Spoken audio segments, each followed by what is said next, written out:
കൃഷ്ണായ വാസുദേവായ ഹരയേ പരമാത്മനി പ്രണതക്ലേശനാശായ ഗോവിന്ദായ നമോ നമഃ.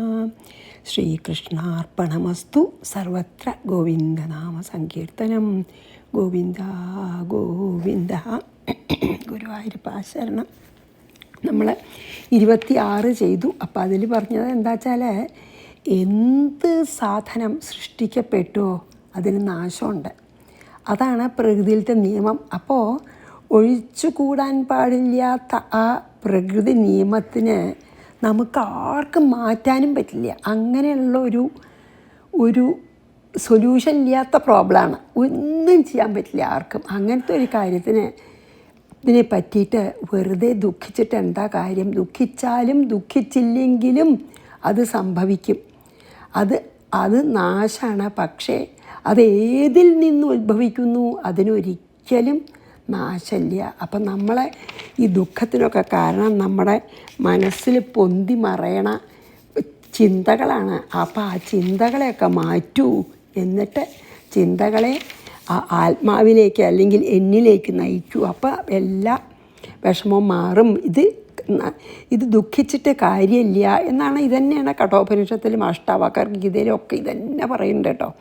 ഇനി നമുക്ക് 27 വായിക്കാം. ജാതസ്യ ഹി ധ്രുവോ മൃത്യുഃ ധ്രുവം ജന്മ മൃതസ്യ ച തസ്മാദപരിഹാര്യാർത്ഥേ നത്വം ശോചിതുമർഹസി. വേറെ വാക്കുകളെ കൊണ്ട് സെയിം ഐഡിയ പറയുകയാണ്. എന്താ പറയണത്? ബിക്കോസ് എന്തുകൊണ്ടാണ്? ജാതസ്യ മൃത്യുഹു ധ്രുവ. അതായത് ജനിച്ചവർക്ക് മരണം നിശ്ചയം. നിശ്ചയം. ബർത്ത് ഉണ്ടോ, ഡെത്ത് സെർട്ടൻ ആണെന്ന്. അതാ സത്യം പറഞ്ഞു വെച്ചാൽ അത് മാത്രമേ നമുക്ക് ഉറപ്പുള്ളൊരു കാര്യമുള്ളൂ. ജനിച്ചു കഴിഞ്ഞാൽ ഏതൊരു ജീവിയാണെങ്കിലും മനുഷ്യനാണെങ്കിലും മൃഗമാണെങ്കിലും ജനിച്ചു കഴിഞ്ഞാൽ അതിന് എപ്പോഴെങ്കിലും മരണം ഉണ്ട് എന്നുള്ളത് മാത്രമേ ശരിക്കും നമുക്ക് ഉറപ്പുള്ളൊരു കാര്യം തന്നെ ഉള്ളൂ, അല്ലേ? ജാതസഹി ധ്രുവോ, ജാതസ്യ മൃത്യു ധ്രുവ. ജനിച്ചോ മരണം ഉണ്ടെന്ന് ഉറപ്പാണ്. മൃതസ്യ ജന്മാച്ച ധ്രുവം. മോക്ഷം കിട്ടിയിട്ടില്ലെങ്കിൽ മരിച്ചാൽ ജനനം ഉണ്ടെന്നും ഉറപ്പാണ്. തസ്മാത് അപരിഹാര്യേ അർത്ഥേ. അപ്പോൾ ഇങ്ങനെ നമുക്ക് ഒഴിച്ചുകൂടാൻ പാടില്ലാത്ത ഈ യാഥാർത്ഥ്യ റിയാലിറ്റി ത്വം ശോചിതും ന അർഹസി. നീ ദുഃഖിക്കണേന് യാതൊരർത്ഥമില്ല. തന്നെയാണല്ലോ ഏകദേശം പറഞ്ഞതല്ലേ കഴിഞ്ഞാലും. അതായത് ശരിക്കും പറയാച്ചാൽ ജനനവും മരണവും ഒരു നാണയത്തിൻ്റെ 2 വശങ്ങളാണെന്ന് നമ്മൾ പറയുമല്ലോ. 2 സൈഡ്സ് ഓഫ് എ കോയിൻ ആണ് എന്താ ബർത്തിൻ്റെ എത്തും. അതായത് ഒന്നിൻ്റെയും പരിപൂർണ നാശം സംഭവിക്കണില്ല. അതിൻ്റെ അകത്തുണ്ടായിരുന്നത് എന്നും ഒരുപോലെ നിൽക്കുകയാണ്. ആ ബോധം അല്ലെങ്കിൽ ഭഗവാനെന്നോ എന്താ വെച്ചാൽ പറയാം. ആ ചേഞ്ചൊക്കെ ഉണ്ടാവുന്നത് ആ ബോഡിക്ക് മാത്രമേ ഉള്ളൂ. ശരിക്കും ഡെത്ത് എന്ന് പറഞ്ഞാൽ ഈ ദേഹത്തിന് സംഭവിക്കുന്ന ഒരു ചേഞ്ചാണ്. കുട്ടിക്കാലത്തു നിന്ന് യുവാവായി, യുവാവിൽ നിന്ന് മധ്യവയസ്കനായി, മധ്യവയസ്കന്ന് വൃദ്ധനായി, വൃദ്ധനിൽ നിന്ന് മരണത്തോടു കൂടി വേറൊരു ചെറിയ കുട്ടിയായി. അപ്പോൾ അത് ശരിക്കും പറയാച്ചാൽ അതുപോലെയാണ് മുമ്പ് പറഞ്ഞല്ലോ. അപ്പോൾ ഡെത്ത് എന്ന് പറഞ്ഞാൽ അല്ലെങ്കിൽ മരണം പറഞ്ഞാൽ ഒരു മാറ്റം, പരിണാമം അത്രയേ ഉള്ളൂ. അതിൻ്റെ പിന്നിലുള്ള ചൈതന്യത്തിന്, ആ ദേഹത്തിലിരുന്നിരുന്ന ചൈതന്യത്തിന് ഈ മാറ്റങ്ങളൊക്കെ നടക്കുന്ന സമയത്ത് ദേഹത്തിനെ പ്രകാശിപ്പിച്ചുകൊണ്ടിരുന്ന ആ ചൈതന്യത്തിന് ഒരു മാറ്റവും വരുന്നില്ല, ഒരു നാശവും വരുന്നില്ല. ഈ സ്ഥൂല ശരീരം മാത്രമേ നശിക്കുള്ളൂ. ആ എനർജി അല്ലെങ്കിൽ കോൺഷ്യസ്നെസ്സെന്നോ ഈശ്വരനെന്നോ പറയണതിന് ഒരു ചേഞ്ചും ഇല്ല. ഇത് ഏതുപോലെ വെച്ചാൽ ഒരു ആക്ടർ, ഒരു നടൻ പല ക്യാരക്ടേഴ്സ് നടിക്കുമല്ലോ. ചിലപ്പോൾ നല്ല ആളായിട്ട് നടിക്കാം, ചിലപ്പോൾ കുറച്ച് ചീത്ത ആളായിട്ട് നടിക്കാം, ചിലപ്പോൾ വിഡ്ഢിയായിട്ട് നടിക്കാം, അല്ലേ? അതുപോലെ ഉള്ളൂ എന്നാണ് പറഞ്ഞത്. It's only like an actor acting different characters. ഈ ബോഡി അത്രയേ ഉള്ളൂ. അതിൻ്റെ അകത്ത് പക്ഷെ ആൾ സെയിം ആണല്ലോ. ഡിഫറെൻറ്റ് ക്യാരക്ടേഴ്സ് ആണെങ്കിൽ ആൾ സെയിം അല്ലേ? അതുപോലെ ഈ ബോഡി ഡിഫറെൻറ്റ് എടുക്കണു, പക്ഷെ അതിൻ്റെ ഉള്ളിലുള്ള ആത്മാവ് സെയിമാണ്. അതാണ് പറയുന്നത്. അപ്പോൾ അത് ശരിക്കും സയൻസിലും അങ്ങനെയല്ലേ? നമ്മൾ പഠിച്ചിട്ടുണ്ടല്ലോ, energy can neither be created nor destroyed എന്ന് നമ്മൾ പഠിച്ചിട്ടുണ്ട് അല്ലേ? വളരെ എല്ലാവരും പഠിച്ചിട്ടുണ്ടാവും. സയൻസ് സ്കൂളിൽ തന്നെ പഠിക്കും നമ്മളത്. Energy can neither be created nor destroyed. അതുതന്നെയാണ് ആത്മാവിൻ്റെ കാര്യത്തിലും.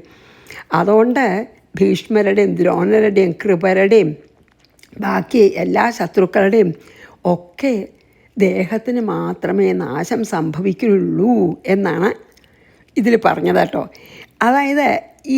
അതായത് ഇങ്ങനത്തെ ഒരു സൊല്യൂഷൻ ഇല്ലാത്ത ഒരു പ്രോബ്ലത്തിനെ പറ്റി കരഞ്ഞിട്ട് എന്താ കാര്യം?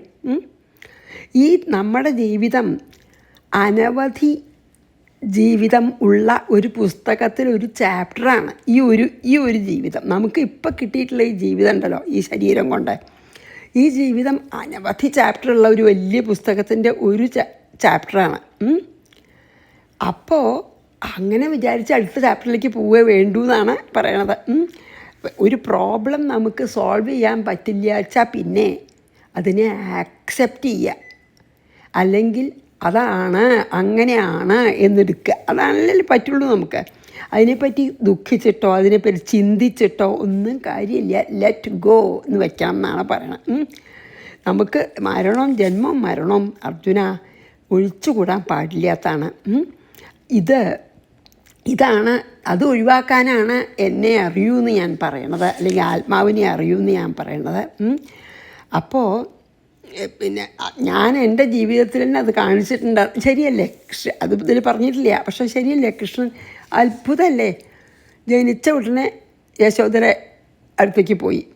സ്വന്തം അച്ഛനും അമ്മയും വളർത്തിയില്ല. എന്നാൽ പേറ്റമ്മയുടെ കൂടെ നിൽക്കാൻ പറ്റുമോ? ഇല്ല. 10-11 വയസ്സാകുമ്പോഴേക്കും അമ്മയും ആ പോറ്റമ്മയും നന്ദഗോപുരം യശോദയും വിട്ടുപോയി അല്ലേ? മാത്രമല്ല എന്തൊരു സ്നേഹമായിരുന്നു ഗോപികമാർക്ക്. അവരും വിട്ടുപോയി, അവരൊന്നും കണ്ടില്ല പിന്നെ അല്ലേ? പിന്നെ അതിന് സമന്തക പഞ്ചകത്തിൽ മാത്രമേ കണ്ടുള്ളൂ. അപ്പോൾ കരഞ്ഞോ? ഇല്ല, ഒന്നും ചെയ്യില്ല. സ്വന്തം അമ്മാമനെ കൊന്നു. അപ്പോൾ അവനൊന്നും തന്നെ അത് ജീവിച്ച് കാണിച്ചുല്ലോ. അതാണ് പറയണത്. അപ്പോൾ ഇനി അടുത്ത ശ്ലോകത്തിൽ എന്താ വെച്ചാൽ, അർജുനൻ വേണമെങ്കിൽ ഇങ്ങനെ വിചാരിക്കുന്നുണ്ടാവും എന്ന് വിചാരിച്ചിട്ടാട്ടോ. അർജുനൻ്റെ മനസ്സിൽ ഇങ്ങനെ വിചാരം, അർജുനൻ ഈ ചോദ്യം ചോദിക്കാൻ സാധ്യത ഉണ്ടാകുന്ന അത് ചോദിക്കണ്ട എന്ന് വിചാരിച്ച് അർജുനൻ ചോദിക്കാൻ സാധ്യതയുള്ള ചോദ്യം മനസ്സിൽ കണ്ടിട്ടാണ് നെക്സ്റ്റ് ശ്ലോകം. എന്താ അർജുനൻ ചോദിക്കാൻ സാധ്യതയുള്ളത്? ഓക്കെ, ഞാൻ അങ്ങ് പറഞ്ഞതൊക്കെ എഗ്രി ചെയ്തു, എല്ലാം പറഞ്ഞത്. പക്ഷേ എൻ്റെ കൈകൊണ്ട് അവരെ കൊല്ലണമെന്ന് എനിക്കിഷ്ടമല്ല. ഓക്കെ, അവർ മരിച്ചു, അവരുടെ ദേഹം മാത്രമേ മരിക്കുള്ളൂ, ആത്മാവിനൊന്നും പറ്റുന്നില്ല, ഒക്കെ സമ്മതിച്ചു. പക്ഷേ എനിക്ക് കൃഷ്ണ എൻ്റെ കൈകൊണ്ട് അവരെ കൊല്ലാൻ എനിക്ക് വയ്യ. അങ്ങനെ പറഞ്ഞാലോചിച്ചിട്ടാണ് ഭഗവാന്റെ അടുത്ത ശ്ലോകം. അപ്പോൾ നമുക്കിത് വായിച്ച് അടുത്തേക്ക് പോവാം കേട്ടോ. ജാതസ്യ ഹി ധ്രുവോ മൃത്യുഃ ധ്രുവം ജന്മമൃതസ്യ ച തസ്മാദപരിഹാര്യാർത്ഥേ നത്വം ശോചിതും അർഹസി. അപ്പോൾ ഭഗവാൻ പറയണം, അവ്യക്താദീനി ഭൂതാനി വ്യക്തമധ്യാനി ഭാരത അവ്യക്തനിധനാന്യേവ തത്ര കാ പരിദേവന. അപ്പോൾ എന്താ പറഞ്ഞാൽ, സോറി എൻ്റെ ആ പേജ് മറിഞ്ഞു പോയിട്ടോ, നോക്കട്ടെ.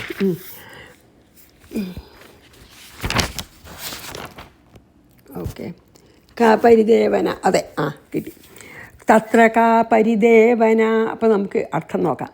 ഭാരത, അർജുനെ വിളിക്കുകയാണ്. ഭരതവംശത്തിൽ പിറന്നവനെ. ഭൂതാനി അവ്യക്താദീനി, അതായത് ഈ കാണുന്ന ഭൂതങ്ങളുടെ മുഴുവൻ എല്ലാ ജീവജാലങ്ങളുടെയും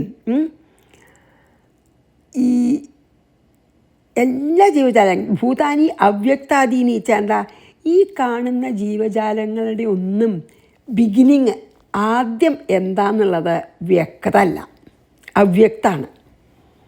ഈ കാണുന്ന എല്ലാ ജീവജാലങ്ങളുടെയും ബിഗിനിങ് ഓഫ് ഓൾ ദീസ് ഈ അതായത് ആ അൺമാനിഫെസ്റ്റഡ് ഫോം എന്താണ്, ഈ പുറത്തേക്ക് കാണാത്ത അല്ലെങ്കിൽ അതിൻ്റെ ഉള്ളിലുള്ള ശക്തി അല്ലെങ്കിൽ ആത്മാവ് അല്ലെങ്കിൽ ഭഗവാൻ അത് നമുക്ക് കാണാൻ പറ്റില്ല, ക്ലിയർ അല്ല.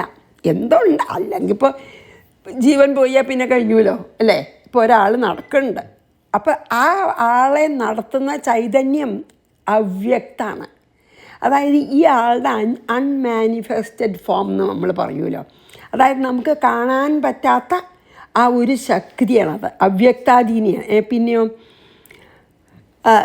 വ്യക്തമധ്യാനി, നമുക്ക് ഈ ഒരു ജീവനെ കുറച്ച് ദിവസത്തേക്ക് കാണാം, അത്രയേ ഉള്ളൂ.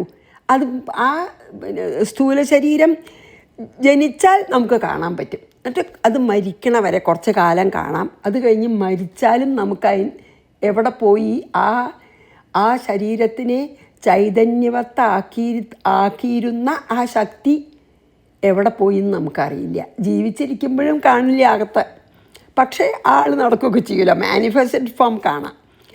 അപ്പോൾ ആ മിഡിലുള്ള സമയം മാത്രമേ നമുക്ക് ആ മാനിഫെസ്റ്റഡ് ഫോം ആ ശരീരം തന്നെ കാണുള്ളൂ എല്ലാ ജീവജാലങ്ങളിലെയും.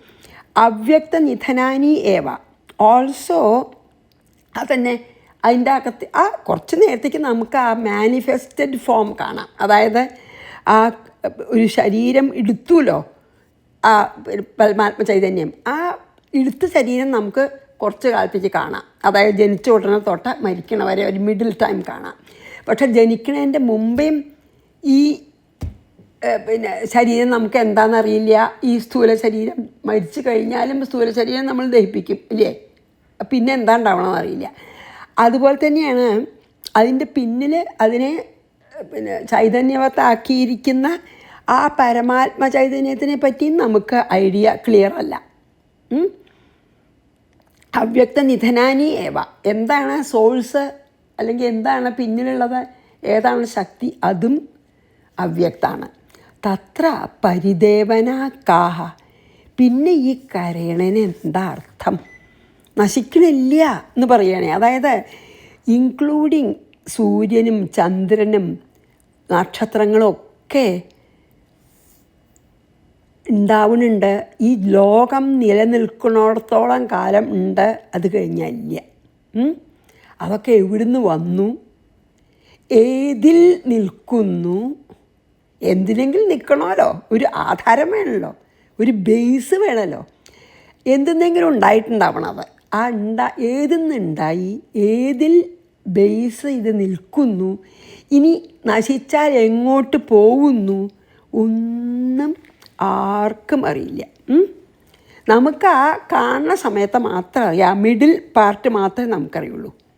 അപ്പം പിന്നെ നമ്മൾ ഒന്നും മുഴുവൻ അറിയാതെ ദുഃഖിച്ചിട്ട് എന്താ കാര്യം, കുറച്ചറിയാം അത് പറഞ്ഞ് ദുഃഖിക്കുകയാണ് നമ്മൾ. മുഴുവൻ അറിഞ്ഞ് ദുഃഖിക്കുക ചാർത്തുണ്ട്, മുഴുവൻ അറിഞ്ഞാൽ ദുഃഖമില്ല എന്നാണ് ഭഗവാൻ പറയുന്നത്. അപ്പോൾ ഈ അവ്യക്തത്തിനെയാണ് നമ്മൾ മായ എന്ന് പറയണത്. ഇല്ലാത്തതിനെ ഉണ്ട് എന്ന് തോന്നിച്ച് കാണിക്കുന്നതാണ് മായ. ഈ അവ്യക്ത മായയുടെ ഒരു പര്യായമാണ്. ഓൾ ദീസ് എന്താ അറിയോ, വെറുതെ ഉണ്ടെന്ന് തോന്നുകയാണ്.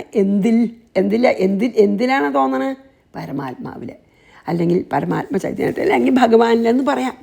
ഭഗവാനിൽ നിന്ന് ഉത്ഭവിക്കുന്നു, ഭഗവാനിൽ തന്നെ നിലനിൽക്കുന്നു, ഭഗവാനിൽ തന്നെ ലയിക്കുന്നു. സൃഷ്ടി സ്ഥിതി സംഹാരം അതൊക്കെ ഉണ്ടാവുന്നതും നിൽക്കുന്നതും ലയിക്കുന്നതും ഈ നമ്മൾ പറയുന്ന ബ്രഹ്മം, പരമാത്മ ചൈതന്യം, ഭഗവാനിലാണ് ഇതൊക്കെ. അതുകൊണ്ടാണ് വെറും മരുഭൂമിയിലെ മരുപ്പച്ച പോലെ ഇല്ലാത്തത് ഉണ്ടെന്ന് തോന്നുകയാണ് നമുക്ക്, ശരിക്കും ഇല്ലാത്തത് ഉണ്ടെന്ന് തോന്നുകയാണ്. അപ്പോൾ ഇതിനെപ്പറ്റി ദുഃഖിക്കണേക്കാളും നല്ലത് നമുക്ക് കണ്ടുപിടിക്കുക, മനസ്സിലാക്കുക ഒന്നും അവ്യക്തമാണ് പറഞ്ഞില്ലേ, അതിനെ വ്യക്തമാക്കുക. എന്നാൽ പിന്നെ ഒരിക്കലും ഈ ദുഃഖം ഉണ്ടാവില്ല. ഈ മായ, അർജുന, മായ ഈ പരമാത്മാവിൽ സൂപ്പർ ഇമ്പോസ് ചെയ്യാണ് ഇത് മുഴുവനെ. അപ്പോൾ എന്നിട്ട് നമുക്ക് പറഞ്ഞു തരാൻ വ്യാഖ്യാതാക്കൾ പറയണത് എന്താ വെച്ചാൽ, നമ്മൾ ഡീപ്പ് സ്ലീപ്പിൽ ആണല്ലോ, നമ്മളൊന്നും അറിയണില്ല. ഒരൊറ്റ കാര്യം ഡീപ്പ് സ്ലീപ്പിൽ അറിയില്ല. എന്നിട്ട് നീക്കും. നമുക്ക് ആ ഉറങ്ങിയെന്നും കൂടി നമുക്കറിയാം, പക്ഷേ നമ്മൾ ആ സമയത്ത് എവിടെ ഇരുന്നെന്ന് പോലും അറിയില്ല. അപ്പോൾ ദിവസേന നമ്മുടെ ദേഹത്തിൽ ഒരു പ്രളയം നടക്കുന്നുണ്ട്. എല്ലാ ദിവസവും രാത്രി ഒരു പ്രളയം, അതായത് നമ്മളെങ്ങോട്ടോ പോകുന്നുണ്ട്, നമുക്ക് എവിടെയാണെന്ന് അറിയാത്ത കുറേ സമയമുണ്ട് ഡീപ്പ് സ്ലീപ്പിൽ. എന്നിട്ട് നമ്മൾ തിരിച്ചു വരുന്നു. അതുപോലെ വിചാരിച്ചാൽ മതി എന്ന് പറയുകയാണേ. ഈ ഒരു ശക്തി മാത്രമേ ഇവിടെ ഉള്ളൂ. ബാക്കി എല്ലാം തോന്നുന്നതാണ്. അതായത് ആ പരമാത്മ ചൈതന്യത്തിൽ ഈ സൂപ്പർ ഇമ്പോസ് ചെയ്തതാണ് എല്ലാം അത് മാത്രമേ ഉള്ളൂ. അതാണ് നമ്മൾ മായാന്നോ അവ്യക്തമെന്നോ പറയണമെന്ന് പറയുകയാണ്. അപ്പോൾ ഈ കാണുന്നത് മുഴുവൻ നമുക്ക് തോന്നുന്ന നാമരൂപങ്ങളാണ്. അവിടെ വേറെ ആ ബോധമോ സച്ചിദാനന്ദം എന്ന് പറയണത് എന്താ വെച്ചാൽ അത് മാത്രമേ ഉള്ളൂ. അപ്പോൾ അതാണ് ആ സുഷുപ്തിയാണ് അവ്യക്തം. പിന്നെ ആ അവ്യക്തത്തിൽ നിന്നാണ് രാവിലെ നമ്മൾ ഉണരണത്. അതാണ് അവ്യക്തം എന്ന് പറയണത്. ഡീപ്പ് സ്ലീപ്പ് നമുക്കറിയില്ല, പക്ഷെ നമ്മളെ ഒന്നും അറിയില്ല, മരിച്ച പോലെ തന്നെ. പക്ഷെ വെളിച്ചാകുമ്പോൾ ആ അവ്യക്തത്തിൽ നിന്ന് എല്ലാം ഉണർന്നു വരുന്നുണ്ട്. അതാണ് പ്രാതസ്മരണ സ്തോത്രത്തിലെ ശങ്കരാചാര്യ പ്രാതസ്മരാമി ഹൃദി സംസ്ഫുരതാത്മതത്വം. അപ്പം നമ്മുടെ ഹൃദയത്തിൽ വെച്ചാൽ നമ്മൾ ഫിസിക്കൽ ഹൃദയമല്ല കേട്ടോ പറയണത്. ആ ബുദ്ധിക്കും അപ്പുറത്തുള്ള ഒരു സ്ഥലം ഉണ്ടല്ലോ, ബുദ്ധിക്കും അപ്പുറത്ത്, അതിനെയാണ് ശരിക്കും ഈ നമ്മൾ വിചാരിക്കണ ഈ ബ്ലഡ് എന്താണ് പമ്പ് ചെയ്യണ ആ ഹാർട്ടല്ല. അപ്പോൾ പ്രാതസ്മരാമി ഹൃദി സംസ്ഫുരത ആത്മതത്വം. അപ്പം നമ്മൾ ഈ ഡീപ്പ് സ്ലീപ്പും ആത്മതത്വം പ്രകാശിക്കുന്നുണ്ട് അവിടെ. അതാണ് അവ്യക്തമായിട്ട് നമുക്കറിയണമില്ല. പിന്നെ ആ ആത്മതത്വത്തിൽ നിന്നാണ് രാവിലെ നമ്മൾ ഉണരണതൊക്കെ. അപ്പോൾ ആർക്കും അത് ആ സോഴ്സ് ഏതാണെന്നോ സോഴ്സിൽ നിന്ന് എങ്ങനെ നമ്മൾ രാവിലെ ഉണർന്നു വരണമെന്നോ ഒന്നുമില്ല, അതുപോലെ തന്നെ ഉള്ളൂ. അപ്പോൾ നീ ഇങ്ങനത്തെ ഇത്ര അവ്യക്തം ഈ മായ കൊണ്ട് മാത്രം നമ്മളെ മാജിക്ക് കാണിച്ച് ദുഃഖിപ്പിക്കുമ്പോൾ, മാജിക്ക് കണ്ടിട്ട് കരയണേന് എന്താ അർത്ഥം? മാജിക്കിൽ മജീഷ്യൻ ഒരാളെ കൊന്നു, നമ്മൾ കരയില്ലല്ലോ, അതുപോലെ ഉള്ളൂ എന്ന് പറയുകയാണ്. അതായത് ആ അവ്യക്തത്തിനെ ആർക്കും അറിയില്ല, അതുകൊണ്ടാണ്. പക്ഷേ അത് മാത്രം ആ അവ്യക്തത്തിനല്ല, അവ്യക്തത്തിന് അപ്പുറത്തുള്ളതാണ്, മായയ്ക്ക് അപ്പുറത്തുള്ളതിനെ നിനക്കറിയില്ല. അതുകൊണ്ടാണ് നമുക്ക് ആ കുറച്ച് നേരത്തെ മാത്രമേ നമ്മൾ കാണുന്നുള്ളൂ. അത് എവിടുന്ന് വന്നു, എന്തിൽ നിൽക്കുന്നു, എങ്ങോട്ട് പോകുന്നു എന്നറിയില്ല. അപ്പോൾ നീ ആ ഏതിലാണെന്നുള്ള അതിനെപ്പറ്റി അറിയില്ല. അപ്പം പിന്നെ എന്താ ഒന്നും അറിയാതെ ദുഃഖിക്കണേന് എന്താണ് അർത്ഥം എന്ന് പറഞ്ഞു. ഇനി നമുക്കത് വായിച്ച് അടുത്തേക്ക് പോവാം.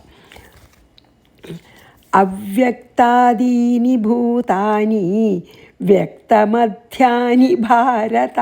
കുറച്ച് നേരമല്ലേ നമുക്ക് കാണുന്നുള്ളൂ. അവ്യക്തനിധനാന്യേവാ തത്ര കാ പരിദേവന. എന്തിനാ പിന്നെ ദുഃഖിക്കണമെന്ന്.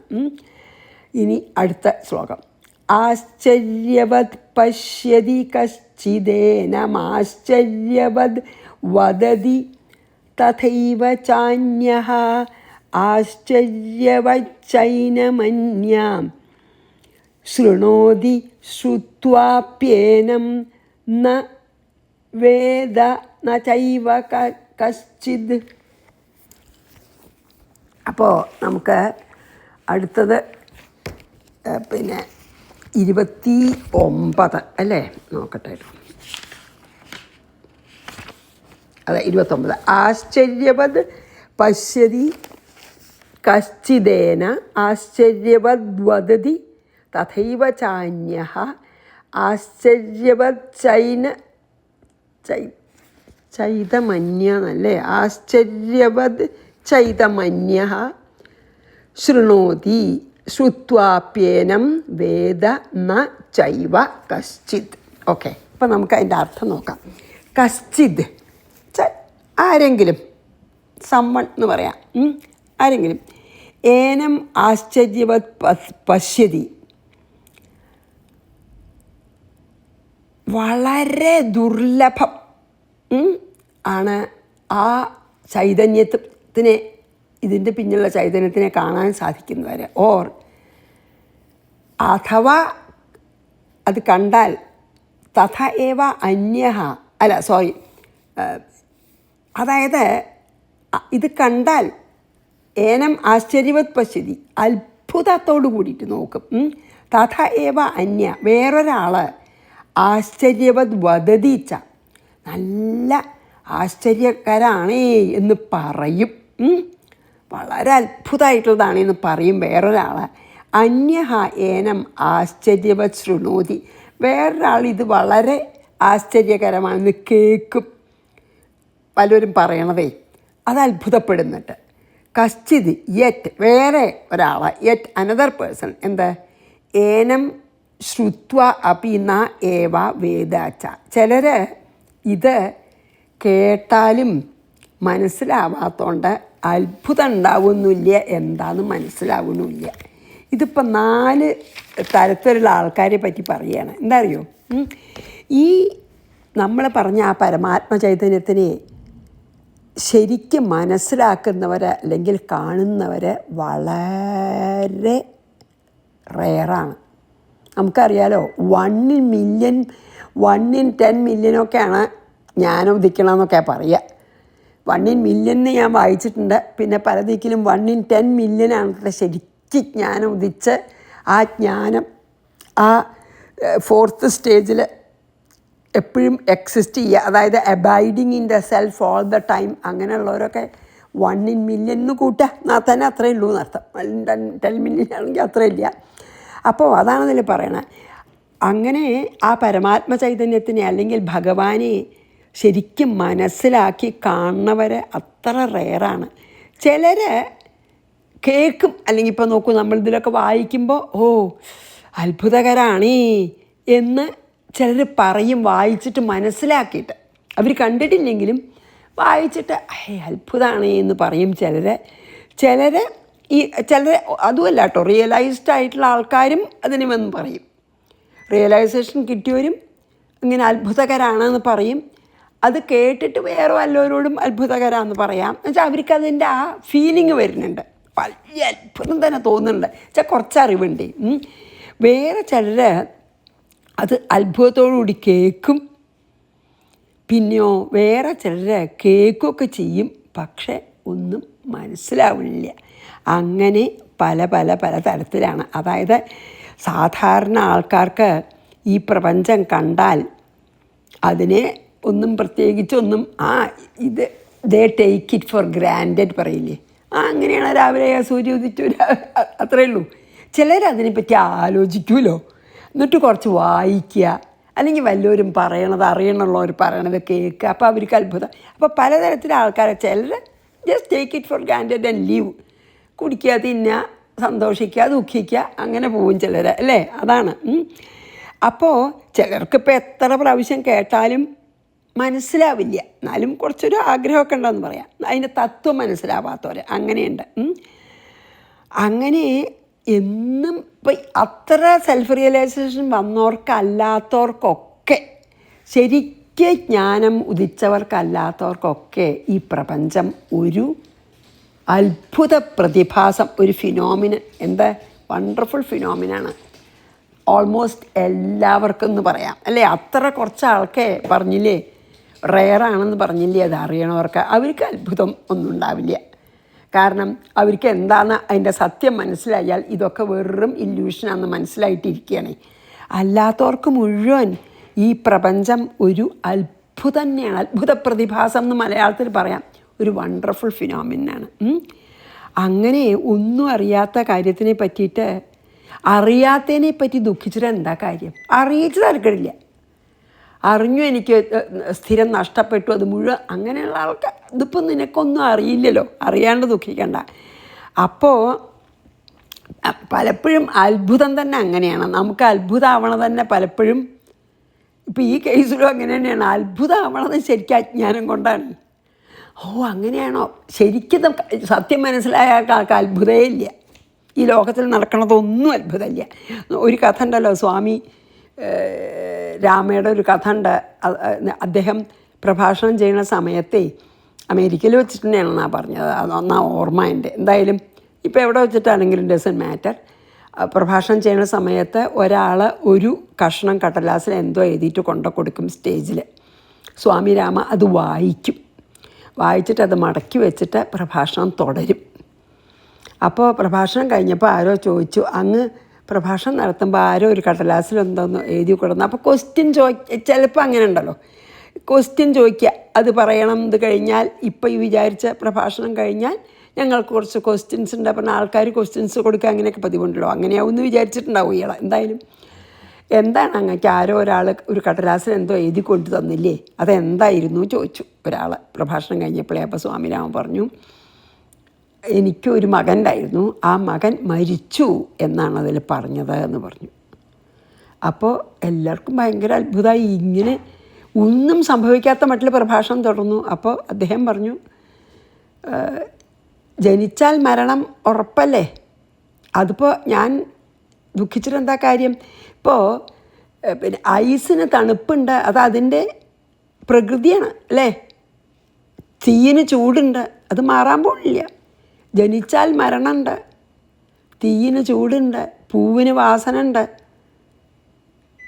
പിന്നെ വെള്ളം വെറ്റാക്കും, ഇതൊക്കെ അല്ലേ ലോ ഓഫ് നേച്ചറല്ലേ. അതുപോലെയാണ് ജനിച്ചാൽ മരണമുണ്ട് എന്ന് പറഞ്ഞു. അപ്പോൾ ശരിക്ക് മനസ്സിലായിട്ടുള്ളവർക്ക് ഒന്നും അത്ഭുതമില്ല, ഒന്നും ദുഃഖിപ്പിക്കണില്ല അവരെ, ഒന്നും അവരെ ഒരിക്കലും ബാധിക്കണില്ല.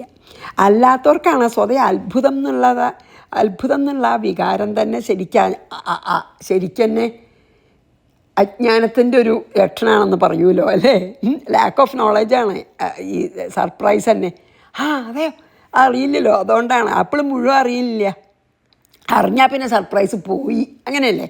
ഇപ്പോൾ എല്ലാ കാര്യങ്ങളും നമുക്ക് അറിഞ്ഞു കഴിഞ്ഞാൽ അപ്പോൾ പിന്നെ ആ മുമ്പുണ്ടായിരുന്ന ആ വല്ലാത്ത അത്ഭുതം ഇല്ലാണ്ടേ പോലോ, അതാണ്. അപ്പോൾ ഒരു ജ്ഞാനിക്ക് ഒന്നും സർപ്രൈസ് ഇല്ല, നത്തിങ് ഈസ് അത്ഭുതം ഇവിടെ ജ്ഞാനിക്ക്. കാരണം സത്യം അറിയാം. അപ്പോൾ എന്ത് സംഭവിച്ചാലും അത്ഭുതമില്ല, കാരണം ഇവിടെ വസ്തു ഒന്നേ ഉള്ളൂ. ഈ കാണുന്നതൊക്കെ വെറും ഹലൂസിനേഷൻ പോലെ, അല്ലെങ്കിൽ വെറും മായ കൊണ്ടുണ്ടാക്കുന്ന ദൃശ്യങ്ങൾ മാത്രമാണ്, ഒന്നും വാസ്തവമല്ല എന്നറിയാം. അതാണ് അൾട്ടിമേറ്റ് റിയാലിറ്റി. അറിയണവർക്ക് നത്തിങ് സർപ്രൈസസ് ദം. അജ്ഞാനിക്കാണ് എപ്പോഴും സർപ്രൈസ്, അത്ഭുതങ്ങളൊക്കെ ഉള്ളത്. അതാണ്. അതായത് നമുക്ക് ശരിക്കും ഇത് ആലോചിച്ചാലും നമുക്ക് അത്ഭുതമാണ്. നമ്മുടെ ഉള്ളിൽ എപ്പോഴും നമുക്ക് ലഭിച്ചിരിക്കുന്നതാണ് ശരിക്കും ഈ ആത്മാവേ. നമുക്കുണ്ട് നമ്മുടെ ഉള്ളിൽ ആ സച്ചിദാനന്ദം പ്രകാശിച്ചു കൊണ്ടിരിക്കണു. നമ്മൾ അൺഫോർച്ചുനേറ്റ്ലി നമുക്ക് ഈ മായ മൂടി വെച്ചിട്ട് അത് നമുക്ക് അനുഭവിക്കാൻ പറ്റുന്നില്ല. നമ്മളതാണ്, നമുക്ക് ആ സ്വരൂപമാണ് ഞാൻ എന്ന് ഈ വിചാരിക്കാൻ പറ്റുന്നില്ല. നമ്മൾ സ്വഭാവം ഈ ബോഡി ആയിട്ട് തന്നെ നിൽക്കുകയാണ് അല്ലേ. നമ്മുടെ ഈ അത്ഭുതം ഉണ്ടല്ലോ നമുക്ക്.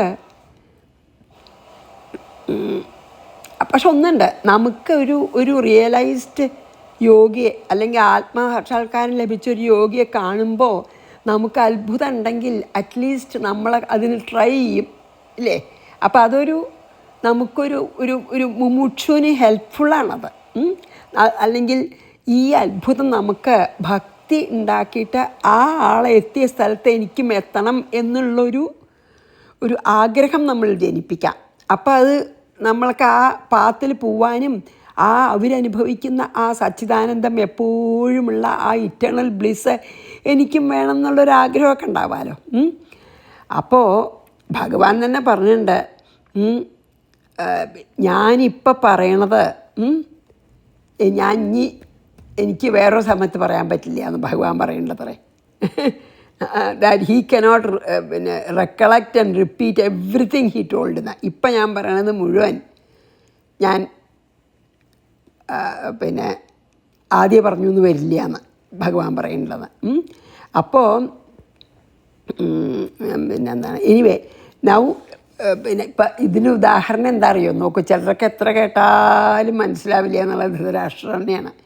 എല്ലാവരും എത്ര ഉപദേശിച്ച് നോക്കി പല കാര്യങ്ങളും. സഞ്ജയനൊക്കെ നല്ല റിയലൈസ്ഡ് സോളാണ്, അപ്പോൾ പലതും പറഞ്ഞു കൊടുത്തിട്ടുണ്ടാവും, ഒന്നും മനസ്സിലാവില്ല. ആത്മസാക്ഷാത്കാരം എന്നുള്ളത് വളരെ ദുർലഭമായിട്ട് കിട്ടുള്ളൂ. അതുകൊണ്ടാണ് അതൊരു അത്ഭുതം എന്ന് പറയണതേ. അപ്പോൾ